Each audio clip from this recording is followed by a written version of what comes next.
নমস্কার, আমি সুজয় চৌধুরী। আজকে যে বিষয়টি নিয়ে আলোচনা করব, এই বিষয়টি একটা এমন বিষয়, যে বিষয়টা আজকে গোটা পৃথিবী ব্যাপী তোলপাড় পড়ে গেছে। এর মধ্যে, এই বিষয়টির মধ্যে এত ক্ষমতা আছে, যে ক্ষমতা যত বলা হয় ততটাই কম।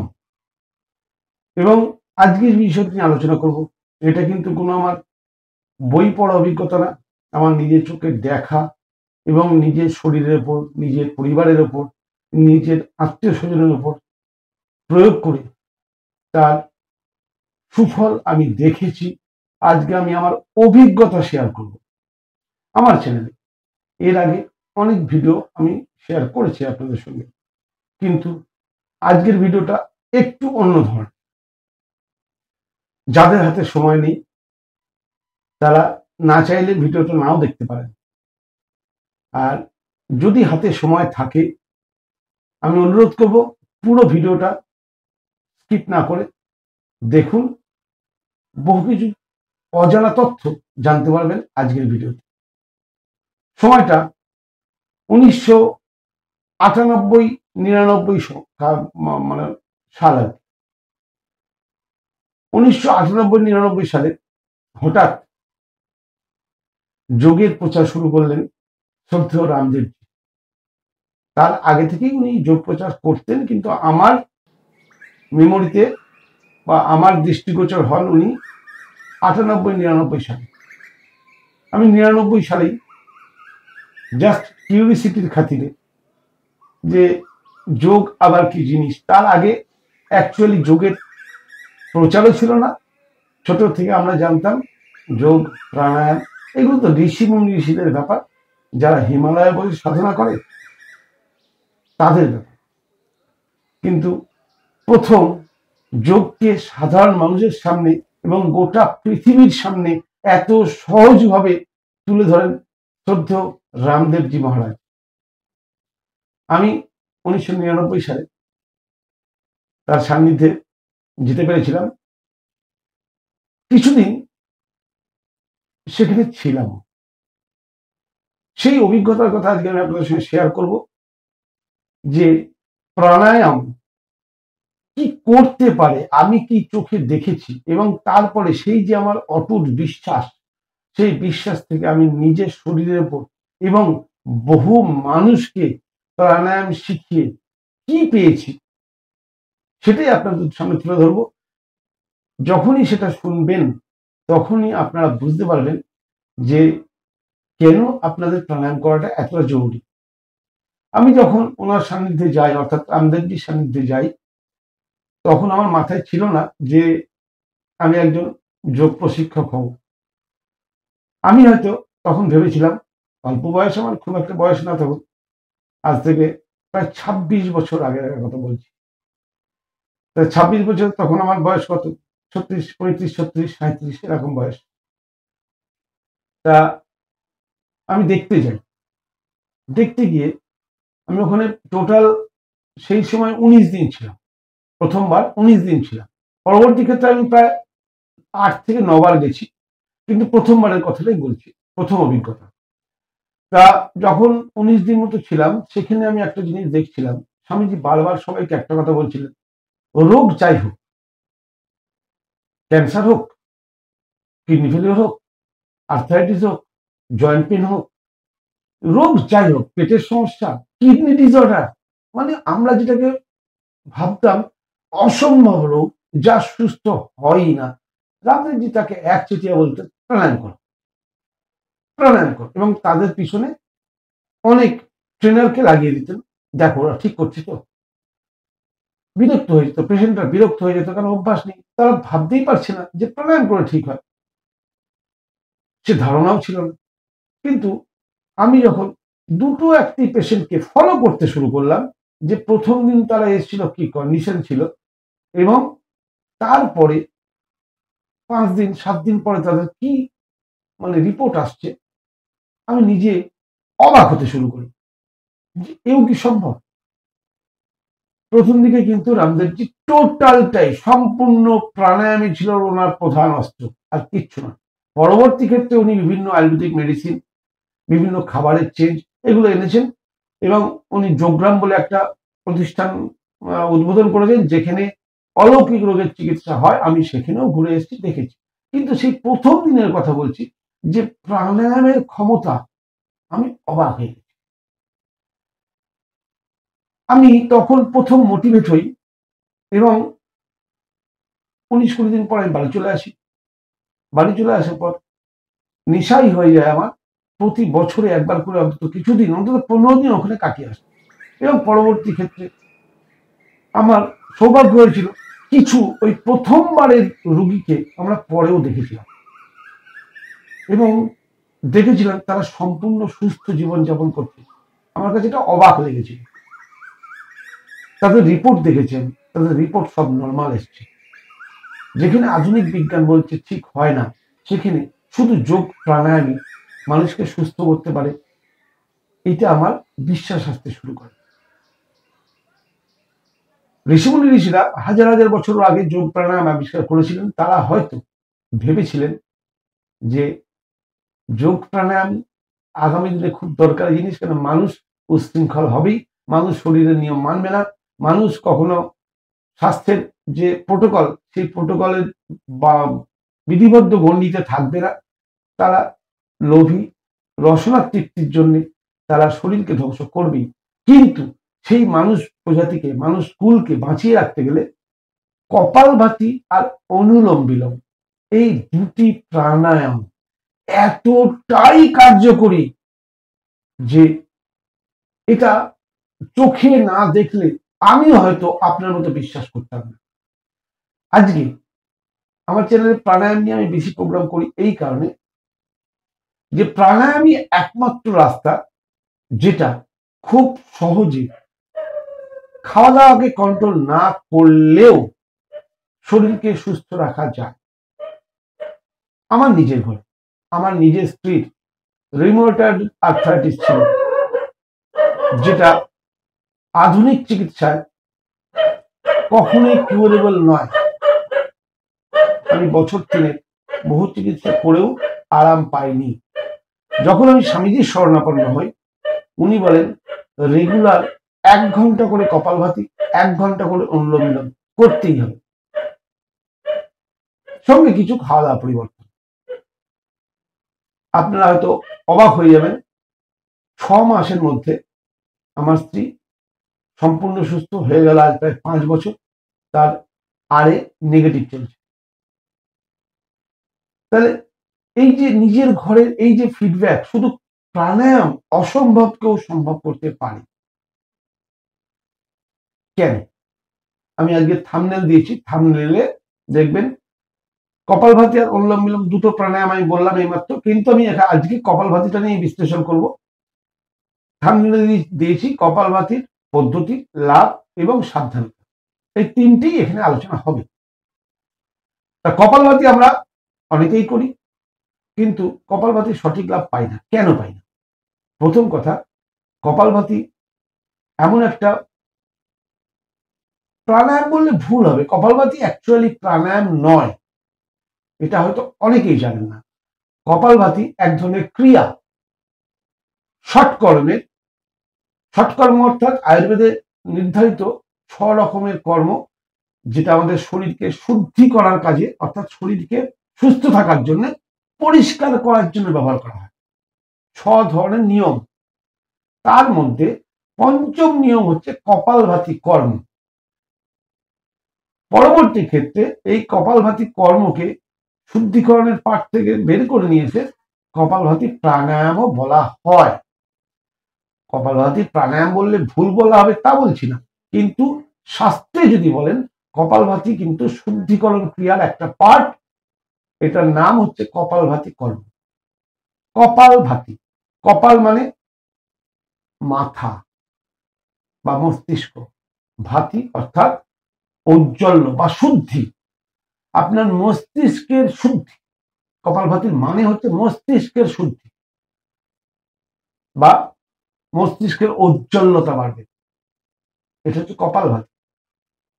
কপালভাতি তখনই উপকারী হবে যখন আপনি দীর্ঘ সময় ধরে করবেন এবং দীর্ঘ দিন ধরে করবেন এবং লাগাতার করবেন। আজকে করলাম, কালকে করলাম না, 3 দিন করলাম, 2 দিন করলাম না, এইভাবে কপালভাতির উপকারিতা দেখা যায় না। কপালভাতি 3 রকম ভাবে হয়। যারা সুস্থ তারা যেমন করছে করুক, তারা তো অসুস্থ নয়। কিন্তু যারা সাধারণভাবে অসুস্থতার মিডিল পজিশনে আছে তাদের জন্য মধ্যম প্রেশার রাখতে হবে, অর্থাৎ নিয়মের কড়াকড়িটা রাখতে হবে, টাইমিংটা মেনটেন করতে হবে। আর যারা প্রচন্ড বেশি বড় রোগের শিকার তাদের ক্ষেত্রে স্বামীজি বলেছেন প্রয়োজনে সারাদিনে সকালে 1 ঘন্টা, বিকেল 1 ঘন্টা কপালভাতি, সকালে 1 ঘন্টা, বিকেল 1 ঘন্টা অনুলোম বিলোম।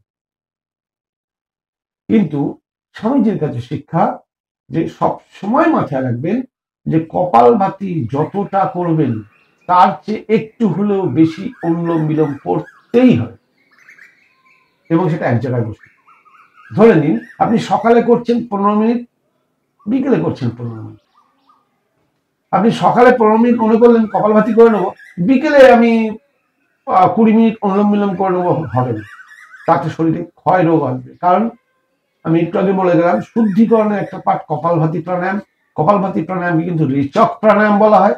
শরীরে টক্সিনকে বের করা, লাঙের টক্সিন, মস্তিষ্কের যত আমাদের অশুদ্ধি, স্টমাকের ইনডাইজেশনের যে সমস্যা, সমস্ত সমস্যাকে ঠিক করার সম্পূর্ণ ক্ষমতা রাখে আজ কপালভাতি। আজ এই কপালভাতি অনুলোম বিলোম প্রাণায়াম গোটা পৃথিবীতে এত প্রসিদ্ধ হয়েছে যে কপালভাতি প্রাণায়ামের উপকারিতা বলে বোঝানো যাবে না।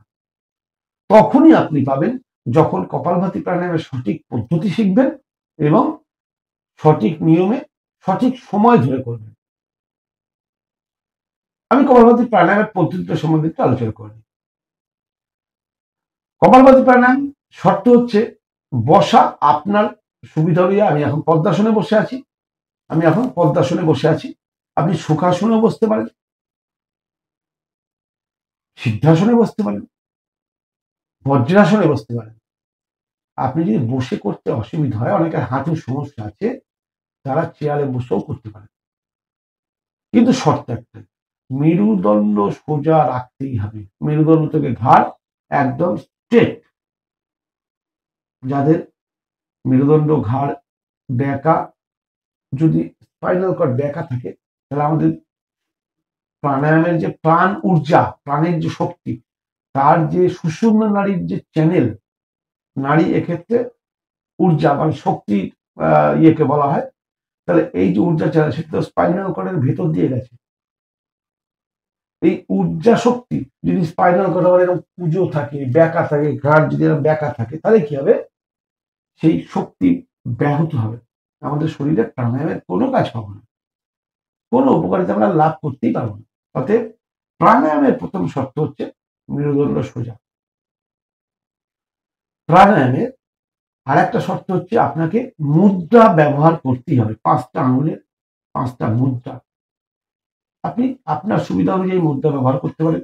আমি সবাইকে বারবার বলি, যেহেতু আমার বয়স বেশি বয়সে আফটার 40 প্রত্যেকের বায়ু মুদ্রা ব্যবহার করা আমার মতে সবচেয়ে ভালো। আমার মতে অনেক কেউ বলে বিষ্ণু মুদ্রা, কেউ বলে ধ্যান মুদ্রা, কেউ বলে বরুণ মুদ্রা। এবার এক একজনের এক এক সমস্যা আছে। কারোর ধরুন ইউরিনারি ট্র্যাক্টে কোনো সমস্যা, তার জন্য বরুণ মুদ্রা অবশ্যই কার্যকরী। কিন্তু আমার তো সেই সমস্যা নেই, আমি ওই জন্য বায়ু মুদ্রাই দেখাই। প্রত্যেকের পৃথিবী মুদ্রা, ও মুদ্রা, এরকম ভাবে অনেক মুদ্রা আছে।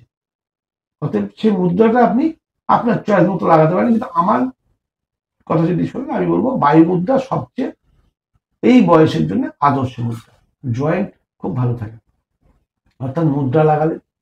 এবার কপালভাতি প্রাণায়াম শিখতে হবে। অনেকে কপালভাতি প্রাণায়াম করেন,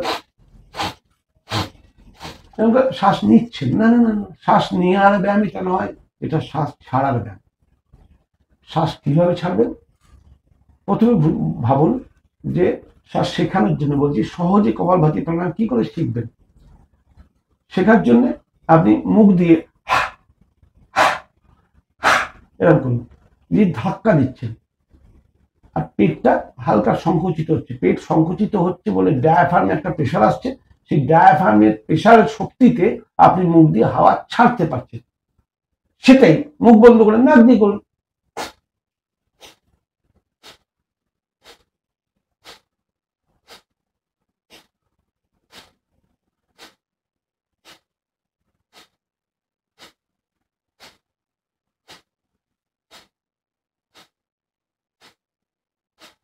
তাই যারা এটাও বুঝতে পারলেন না তাদের জন্য আরেকটা পদ্ধতি বলে দিই। সামনে একটা প্রদীপ ধরুন, প্রদীপটা বা মোমবাতি, সেটা আপনার চয়েস। মোমবাতি ধরুন, মোমবাতিটা মুখ দিয়ে নেভাতে হবে। কিরকম ভাবে? দুভাবে নেভানো যায়। এক হচ্ছে লম্বা শ্বাস দিয়ে, আর এক হচ্ছে এভাবে নেওয়া যায়। তা আপনি প্রথমে প্রদীপটাকে বা মোমবাতিটাকে এরকম দূরে রেখে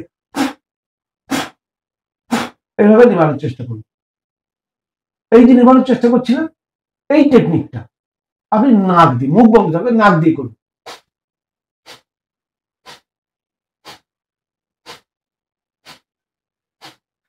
এক্সেল। শ্বাস নেওয়ার দিকে কোনো মন রাখার দরকার নেই। শ্বাস নেওয়ার দিকে কোনো মন রাখার দরকার নেই। যখনই আপনি শ্বাস জোর করে ছাড়বেন, অটোমেটিক শ্বাস খালি ভেতর ঢুকে যাবে। যেমন বিপি মনিটরিং মেশিনগুলো দেখেছেন যে পাম্প করা হয়, পাম্প করে হাওয়াটা যায়, ঢোকে, ছেড়ে দিলেই অটোমেটিক ঢুকে যায়। ঠিক সেরকম আমাদের শরীরেও কপালভাতি প্রাণায়ামের প্রথম শর্ত হচ্ছে শ্বাস নেওয়ার দিকে কোন রকম ফোকাস থাকবে না, টোটাল ফোকাসটা থাকবে শ্বাস ছাড়ার দিকে। নিশ্চয়ই বুঝতে পেরেছেন? এবার আসছি টাইমিং। কপালভাতি প্রাণায়ামের সবচেয়ে বড় রেস্ট্রিকশন সেটা হচ্ছে টাইমিং। কপালভাতি প্রাণায়ামের টাইমিং যদি ঠিক না হয়, তাহলে আপনার অনেক সমস্যা হতে পারে। এটা মাথায় রাখবেন। সমস্যাটা কিরকম ধরনের? আপনার কোমরে ব্যথা বাড়তে পারে, আপনার হার্টের সমস্যা আসতে পারে, আপনার শ্বাসকষ্ট হতে পারে, আপনার হাঁপিয়ে যেতে পারেন। কিন্তু সঠিক প্রাণায়াম যদি হয়, আপনার এই কষ্টগুলো হবে না। সেক্ষেত্রে সেকেন্ডে একবার, অর্থাৎ 60 সেকেন্ডে 60 বার, এটা হচ্ছে পারফেক্ট, একদম 100-100 মান। সেটা করবেন কি করে? অভ্যাসটা কি করে করবেন? একটা বড় সেকেন্ডের কাঁটাওয়ালা দেওয়াল ঘড়ি সামনে রাখুন।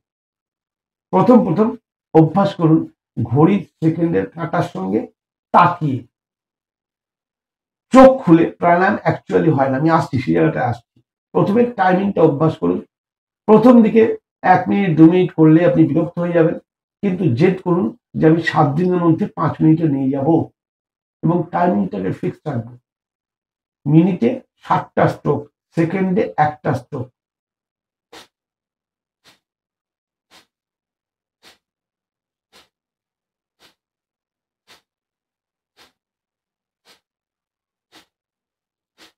এই পদ্ধতি যখন আপনার অভ্যাস হয়ে যাবে, তখন কিন্তু অবশ্যই আপনি চোখ বন্ধ করে প্রাণের প্রতি ধ্যান দিয়ে, ধ্যান অর্থাৎ মন, মনকে প্রাণের প্রতি নিবিষ্ট করে যদি আপনি কপালভাতি এক মনে 5 মিনিট, আস্তে আস্তে বাড়িয়ে ওটা 7 মিনিট, 10 মিনিট, 15 মিনিট এভাবে নিয়ে যান, একজন সুস্থ মানুষ সে যাতে রোগে গ্রস্ত না হয়, তার জন্য রেগুলার 15 মিনিট নন স্টপ এক জায়গায় বসে কপালভাতি করা উচিত।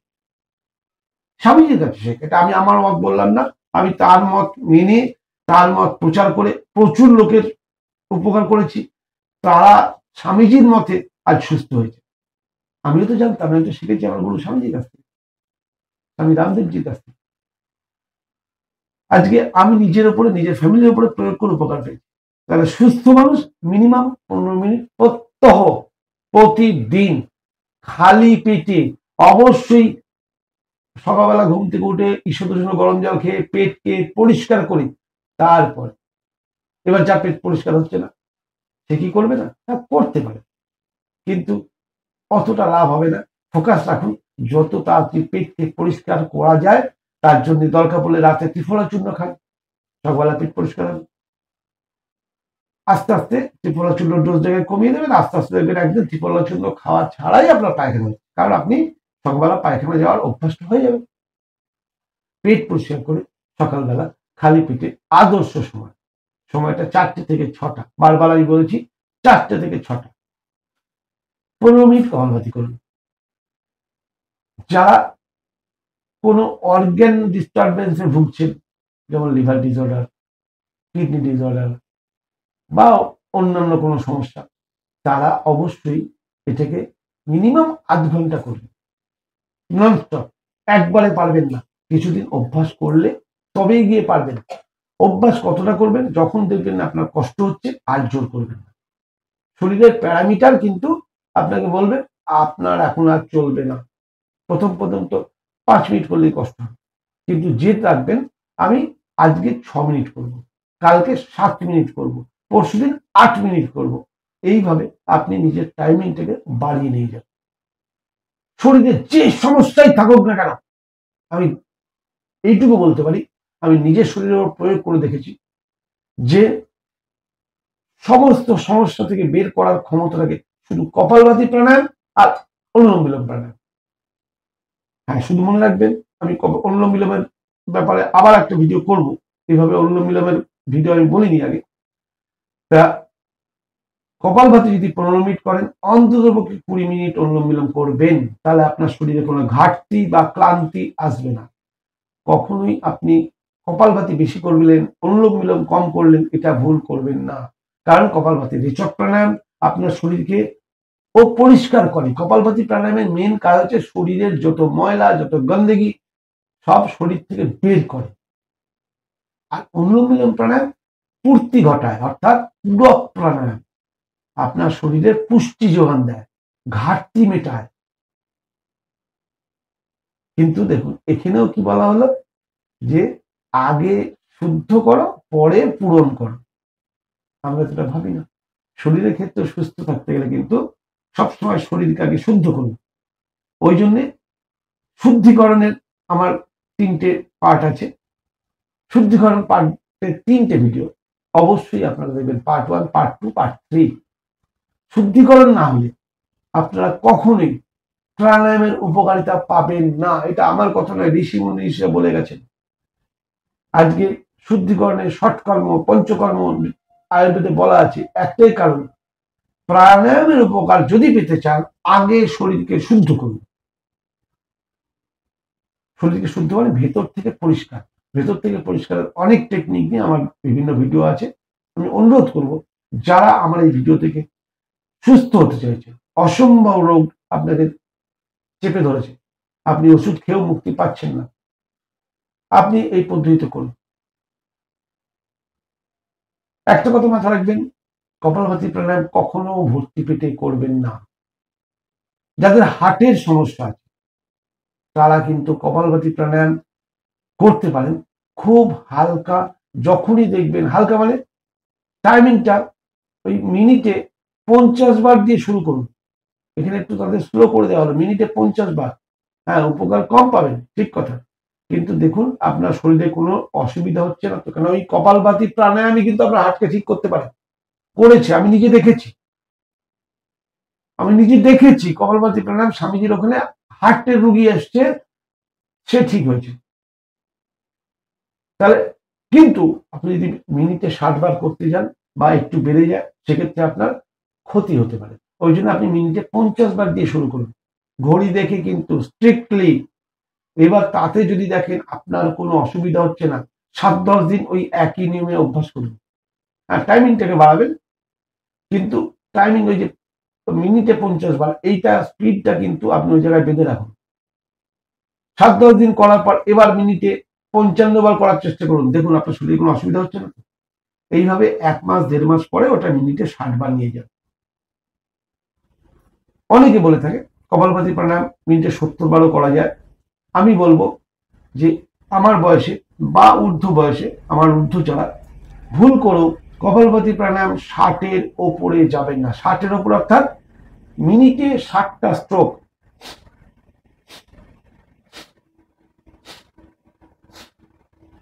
এই গতি এর ওপরে যাবেন না। হ্যাঁ, যারা একদম ইয়ং, যাদের রক্ত গরম, তারা তাদের নিজের শরীরের প্রয়োগ করতেই পারেন। যদি শরীরে কোনো অসুবিধা না হয়, করবেন না। কিন্তু শরীরে অসুবিধা হলে শরীর আপনাকে আগে সিগন্যাল দেবে যে আমার অসুবিধা হচ্ছে, কষ্ট হচ্ছে। আপনি সেই সিগন্যালটাকে সম্মান দিন। বলপূর্বক কখনো কোনো কিছু করবেন না। কিন্তু সেই শরীরকে বোঝাতে গেলে আপনাকে রোজ একটু একটু করে বাড়তে হবে। আজকে আপনি প্রথম দিন 3 মিনিট করতে পেরেছেন বা 5 মিনিট করতে পেরেছেন, 5 মিনিট পরে আপনার দেখছেন কষ্ট হচ্ছে, রিল্যাক্স। এবার অন্তত 5 মিনিট 6 মিনিট অনুলোম বিলোম করে আপনি রেস্ট নিন। কিন্তু তারপরে জোর করলে আপনার শরীরে ক্ষতি হবে। কিন্তু আজকে 5 মিনিট করতে পেরেছেন, কালকে জেদ করুন আমি 6 মিনিট করবো। 1 মিনিটের জন্য এক্সট্রা শক্তি লাগালেন।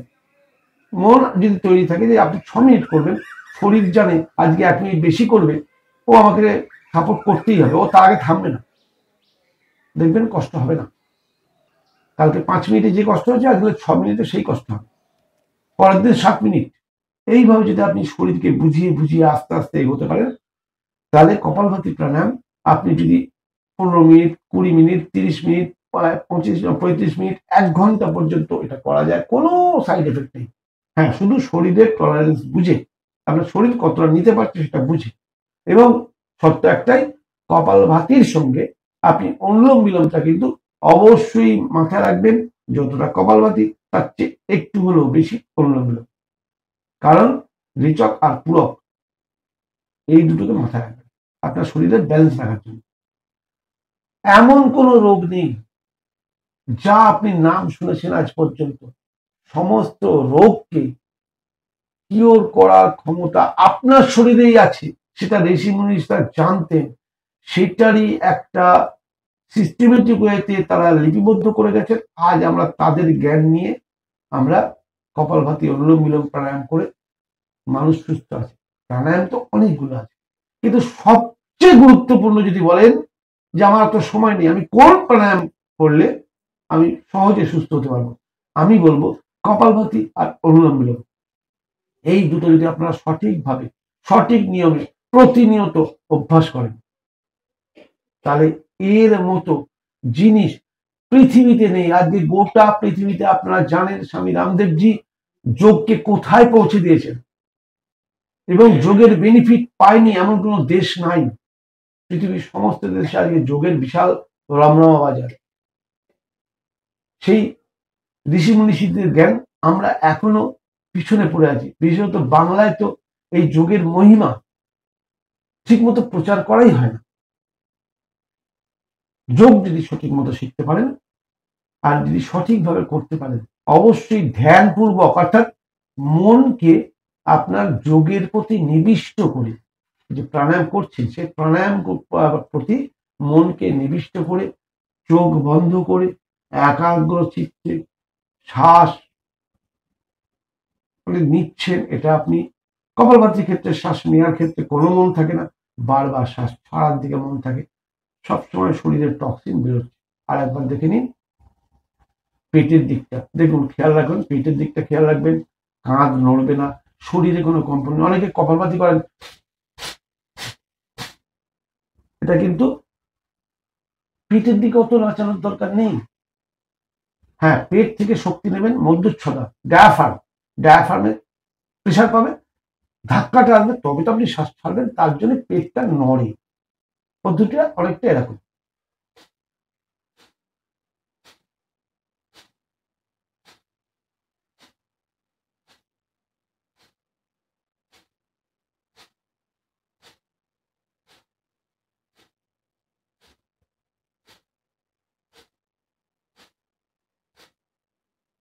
নিশ্চয়ই বোঝাতে পেরেছি। আজকে আমি আমার জীবনের কিছুটা অভিজ্ঞতা আপনাদের সঙ্গে শেয়ার করলাম। কেমন লাগলো জানাতে ভুলবেন না। যারা নতুন দেখছেন তারা অবশ্যই চ্যানেলটি সাবস্ক্রাইব করে নেবেন। আর যারা প্রতিনিয়ত দেখছেন তারা লাইক করবেন, কমেন্ট করবেন ও শেয়ার করবেন। আমি অতি শীঘ্র অনুলোম বিলোম নিয়ে এরকম একটা বিশদে একটা ভিডিও করব, যদি আপনারা চান। নমস্কার।